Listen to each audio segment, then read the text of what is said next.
बिस्मिल्लाहिर्रहमानिर्रहीम नहमदुहु व नसल्ली अला मोहम्मद रसूलुल्लाहि करीम।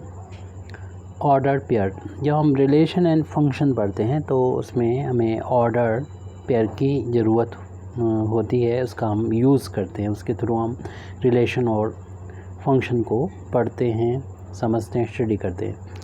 तो ऑर्डर पेयर क्या होता है, जैसे हम दो एलिमेंट यहाँ पर ले लेते हैं, ए और बी दो एलिमेंट हैं। अब हम इनसे ए कमा बी एक ये बनाते हैं और बी कमा ए ये एक ग्रुप बनाते हैं। तो ये दोनों जो फार्म जो यहाँ पर लिखे हुए हैं, इसमें अगर ए बी और बी ए आपस में इक्वल नहीं है तो हम ए बी और बी को कहेंगे कि ये ऑर्डर्ड पेयर है, ऑर्डर्ड पेयर है, क्योंकि इसमें ऑर्डर का ध्यान रखा गया है। क्योंकि ये दोनों आपस में ऑर्डर बदलने पर वैल्यू बदल जाती है, तो इसका मतलब ऑर्डर का इसमें ध्यान रखा गया है। इसमें ए बी यानी अब ऑर्डर पेयर अगर है तो ए को बोलेंगे ए बी का फर्स्ट कोऑर्डिनेट और बी को बोलेंगे इसको सेकंड कोऑर्डिनेट, या ऑर्डर पेयर का इसका फर्स्ट एलिमेंट या और इसको बी को सेकंड एलिमेंट बोलेंगे। ऑर्डर पेयर से रिलेटेड और चीज़ें भी अगर इसमें इंक्लूड कर दी जाएं कि दो ऑर्डर पेयर अगर आपस में इक्वल हमको दे रखे जाएं तो इसका मतलब होगा कि फर्स्ट एलिमेंट फर्स्ट के इक्वल होगा, this implies that, and second element के इक्वल होगा। इसे हम इफ़ एंड ओनली इफ़ भी कर सकते हैं, क्योंकि अगर इतना है तो हम ये लिख सकते हैं, ये है तो इसको ये लिख सकते हैं।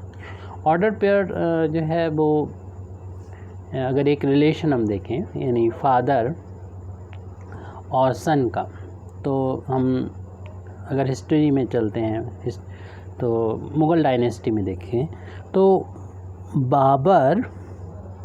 बाबर का जो सन है वो हुमायूं है, ये तो स्पेलिंग देख लीजिएगा। और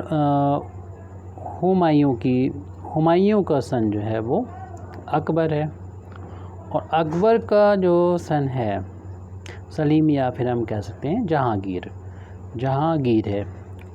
और फिर जहांगीर का देखें तो फिर ये शाहजहां जो है वो इसका ऑर्डर पेयर में, यानी पहला वाला जो है वो हमें फादर रखना है, दूसरा वाला सन रखना है। अब इसमें अगर किसी साइड में इसको लेते हैं तो इसमें ऑर्डर जो है उसकी अपनी एक अहमियत होगी, इसमें ऑर्डर को चेंज नहीं कर सकते। यहाँ पर जो पहला वाला है वो फादर को डिनोट कर रहा है, दूसरा वाला सन को डिनोट कर रहा है। इसी तरीके से हम आगे इसको बढ़ाएं, अगर शाहजहां का जो है औरंगजेब हो जाएगा। तो इसमें इसको इंटरचेंज नहीं किया जा सकता। तो ऐसी हमने रियल लाइफ में बहुत सारी चीज़ें हैं जिससे हम इन ऑर्डर को चेंज नहीं कर सकते। जैसे हम अपने मैथमेटिक्स में दोबारा से आ जाते हैं और इसमें एक कार्टेशियन कोऑर्डिनेट सिस्टम में ये एक्स एक्सिस है, वाई एक्सिस है। आपको मालूम है 1,2 एक अलग यहाँ पर पॉइंट को डिनोट करेगा और 2,1 अलग पॉइंट को डिनोट करेगा।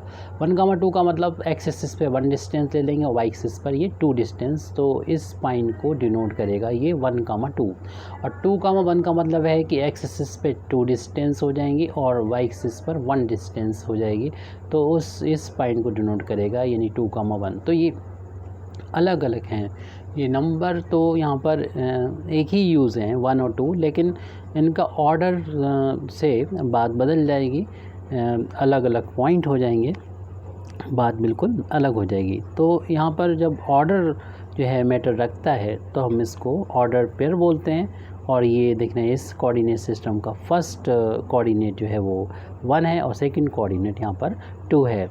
ऑर्डर पेयर से रिलेटेड कुछ एग्जाम्पल अगर हमें मिल जाते हैं, कुछ क्वेश्चंस से रिलेटेड, तो उसमें हम देख लेते हैं। सबसे सिंपल एक हम नज़र आ रहा है, दो ऑर्डर पे अगर आपस में ऐसे बराबर हैं, इक्वल हैं, तो आपको मालूम है फर्स्ट के इक्वल हो जाएगा और सेकंड जो एलिमेंट है वो सेकंड एलिमेंट के इक्वल हो जाएगा। इस तरीके से हम इक्वेशन बना के उसकी वैल्यू भी फाइंड कर सकते हैं। थोड़ा सा दूसरा एग्जांपल हम लेने की कोशिश करें कि एक x प्लस वाई कॉमा 0 है और दूसरा यहाँ पर 2 कामा एक्स माइनस वाई है। तो जो दो ऑर्डर पेयर आपस में इक्वल होंगे तो फर्स्ट जो एलिमेंट है वो फर्स्ट के इक्वल हो जाएगा और जो सेकंड एलिमेंट है वो सेकंड के इक्वल हो जाएगा। तो x माइनस वाई ये 0 के इक्वल हो जाएगा। इन दोनों को फिर हम सॉल्व करके x और y की वैल्यू को फाइंड कर सकते हैं। अगर देखिए इस इक्वेशन को इसके नीचे लिख दें और फिर इनको ऐड करें तो ये कैंसिल हो जाएंगे। 2x इक्वल टू 2 आ जाएगा और x की वैल्यू यहाँ से 2y2 करेंगे तो 1 के बराबर आ जाएगी। और फिर x की वैल्यू हम किसी भी इक्वेशन में रखें, अगर हम इस वाली इक्वेशन में x की वैल्यू 1 रखेंगे तो y की वैल्यू भी हम ट्रांसपोज करके 1 के इक्वल फाइंड कर सकेंगे। यानी हम ऑर्डर पेयर से वैल्यू को फाइंड कर लेते हैं, वैल्यू निकाल लेते हैं अगर ऑर्डर पेयर इक्वल हैं। एक एग्जांपल और देते हैं यहाँ पर x upon 3 plus 1 and y minus 2 upon 3 equal to ये है 5 अपान 3 कॉमा 1 अपान 3। ये एक ऑर्डर पेयर दे रखा है। तो इन ऑर्डर पेयर अगर दो आप ऑर्डर पेयर इक्वल होते हैं तो उस ऑर्डर पेयर का फर्स्ट जो एलिमेंट है वो फर्स्ट एलिमेंट के इक्वल होता है और जो सेकंड एलिमेंट है ऑर्डर पेयर का वो सेकंड एलिमेंट के इक्वल होता है। तो यहाँ पर हम अगर x की वैल्यू फाइंड करना चाहते हैं तो 1 को राइट हैंड साइड में ट्रांसपोज करेंगे तो इसका साइन चेंज होके माइनस हो जाएगा। इसी तरीके से हम इस वाले इक्वेशन में अगर इस y की वैल्यू फाइंड करना चाहते हैं तो 2/3 को राइट हैंड साइड में ले जाएंगे तो इसका साइन भी चेंज होके माइनस से प्लस हो गया। अब इसमें 1/1 करके 1 और 3 का एलसीएम 3 ले लेंगे, 1 का यहाँ पर इंटू हो जाएगा और 3 का यहाँ पर इंटू हो जाएगा। इससे x की वैल्यू हम फाइंड कर सकते हैं और यहाँ पर क्योंकि ये लाइक फ्रैक्शन है तो एलसीएम सेम 3 हो जाएगा और उनको डायरेक्ट ऊपर ऐड कर लेंगे तो ये अपान वाला 3 कैंसिल हो जाएगी। x की वैल्यू 5 में से 3 माइनस होकर 2 आ जाएगी।